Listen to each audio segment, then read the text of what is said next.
लोकशाहीचा बुलंद आवाज, रिपब्लिकन वार्ता, महाराष्ट्र। बातमी आहे फुलंब्रीमधून।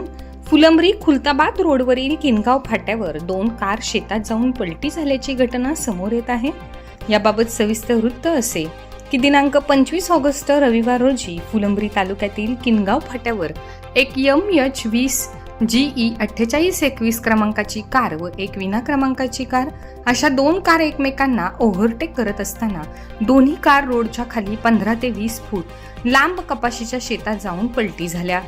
या कारमधील स्नेहल बापू लोखंडे वय वर्षे 2, पूजा बापू लोखंडे वय वर्षे 30 व बापू लोखंडे वय वर्षे 36 सर्व राहणार लामणगाव तालुका खुलताबाद व दुसऱ्या कारमधील बिस्मिल्ला अतिक शेख वय वर्षे 35, अमीरुद्दीन अतिक शेख वय वर्ष 45, शेख अतिक शेख अजीज वय वर्षे 45, शेख इम्रान इस्माईल वय वर्षे 25 सर्व राहणार सिल्लोड हे सर्व दोन्ही कारमधील प्रवासी जखमी झाले आहेत। या सर्वांना महात्मा फुले क्रीडा मंडळ रुग्णवाहिकेतून रुग्णवाहिका चालक विजय देवमाळी यांनी ग्रामीण रुग्णालय फुलंब्री येथे आणून दाखल केले असून त्यांच्यावर येथे उपचार सुरू आहेत।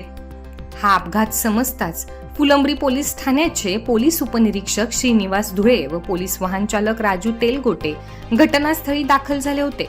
मात्र या अपघाताची फुलंब्री पोलीस ठाण्यात रात्री उशिरापर्यंत नोंद करण्यात आली नव्हती। रिपब्लिकन वार्ता महाराष्ट्र वृत्तवाहिनीसाठी फुलंब्री औरंगाबाद प्रतिनिधी अकबर शहा।